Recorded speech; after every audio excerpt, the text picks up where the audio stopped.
Ingo Production. Reggae music again.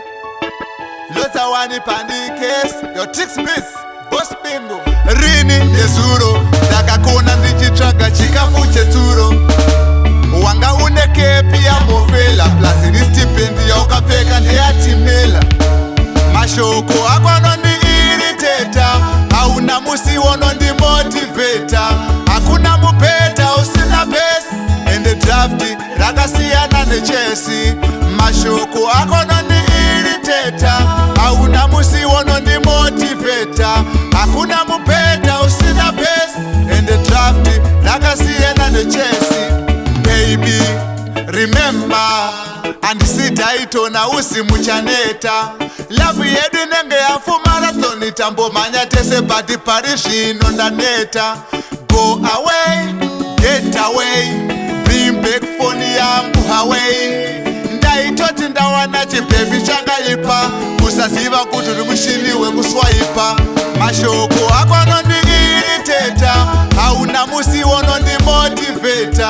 Hakuna mupeta usina pesa, ende drafti rakasiyana nechesi. Mashoko akwano ndi irritata, hauna musi wono ndi motivata. Hakuna mupeta usina pesa, ende drafti rakasiyana nechesi. Koinga pakutanga taisimbisana, kurwara neutano tichiwirirana. Ko izvi ndezvipi zvatenge tafuratirana? Unogara uchindituka patinoonana. Mazvake havake musha, ukaita chipambiziva unouputsa. Vana vatokura hona tayarutsa, ngatibatane tiite zvinemutsa.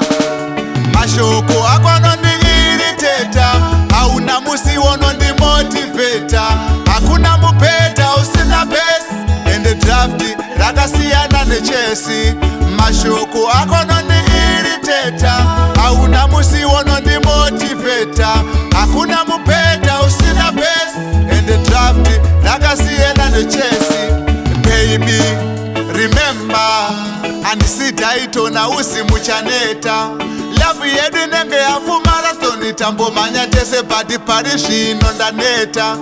Go away, get away, bring back phone yangu away. Ndaitoti ndawana chipepi chakaipa, kusaziva kuti uri mushini wekuswaipa.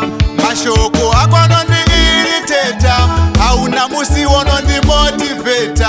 Hakuna mupeta usina pesa, ende drafti rakasiyana nechesi. Mashoko akwano ndi irritata, hauna musi wono ndi motivata. Hakuna mupeta usina pesa, ende drafti rakasiyana nechesi. Zvishuwano ndi Ingo irritata, Production. inini anondi irritata, ndiwo aita kuti nditozomeditata. Ndiri pafeya ndandisi kumbokwata. Attack them, your tricks beats. Big up Mastermind Grace Stores. Your boss him. Big up Boss Squadders. LD1 Milikwa.